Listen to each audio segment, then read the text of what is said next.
ابو نجید عمران بن حسین خزاعی رضی اللہ تعالی عنہ سے روایت کہ جوہینیہ قبیلے کی ایک عورت رسول اللہ صلی اللہ علیہ وسلم کی خدمت میں حاضر ہوئی. وہ ارتکاب زنا کی وجہ سے حاملہ تھی.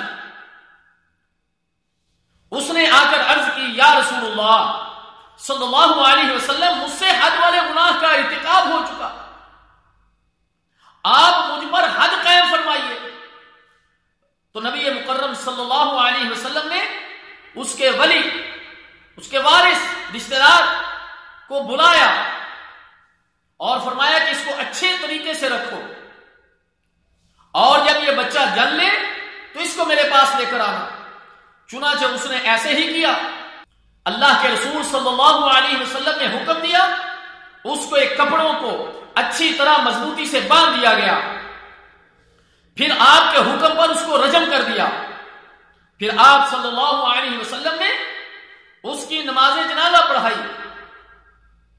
سیدنا عمر بن خطاب رضی اللہ تعالی عنہ نے عرض کی یا رسول اللہ صلی اللہ علیہ وسلم آپ اس بدکاری کرنے والی عورت کا جنازہ پڑھاتے ہیں؟ تو رسول اللہ صلی اللہ علیہ وسلم نے فرمایا عمر تمہیں معلوم نہیں، اس عورت نے ایسی خالص توبہ کی ہے اگر اسے مدینے کے 70 آدمیوں پر تقسیم کر دیا جائے تو ان کو کافی ہو جائے.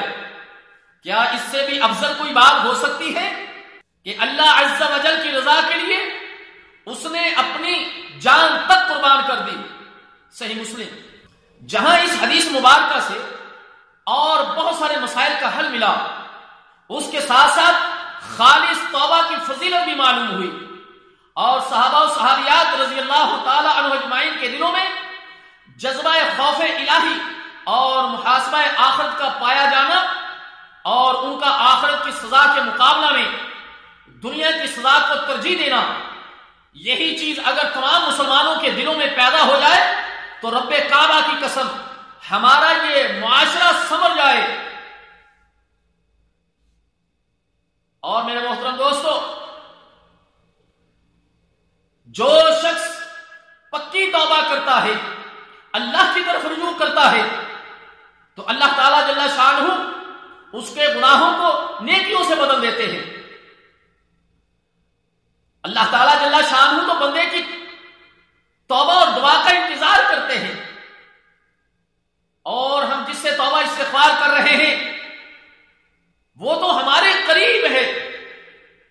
اللہ تعالیٰ جل شانہ کا فرمان ہے وَإِذَا سَأَلَكَ عِبَادِي عَنِّي فَإِنِّي قَرِيبٌ أُجِيبُ دَعْوَةَ الدَّاعِ إِذَا دَعَانِ فَلْيَسْتَجِيبُوا لِي وَلْيُؤْمِنُوا بِي لَعَلَّهُمْ يَرْشُدُونَ. اے میرے پاک پیغمبر علیہ الصلوۃ والسلام، میرے بندے جب تجھ سے سوال کرے کہ اللہ کہاں ہے، ان کو بتاؤ فَإِنِّي قَرِيبٌ، میں ان کے قریب ہوں. أُجِيبُ دَعْوَةَ الدَّاعِ إِذَا دَعَانِ فَلْيَسْتَجِيبُوا لِي. جب کوئی دعا کرنے والا مجھ سے دعا کرتا ہے تو میں اس کی دعا کو قبول کر لیتا ہوں. میرے محترم دوستو، دعا کا صحیح اسلامی طریقہ تو یہ ہے کہ ہر شخص کو اپنے لیے خود اپنے رب سے دعا کرنی چاہیے، کیونکہ یہ اللہ تعالیٰ جل شانہ کا واضح حکم ہے جو بھی ہم نے آپ کے سامنے ذکر کیا.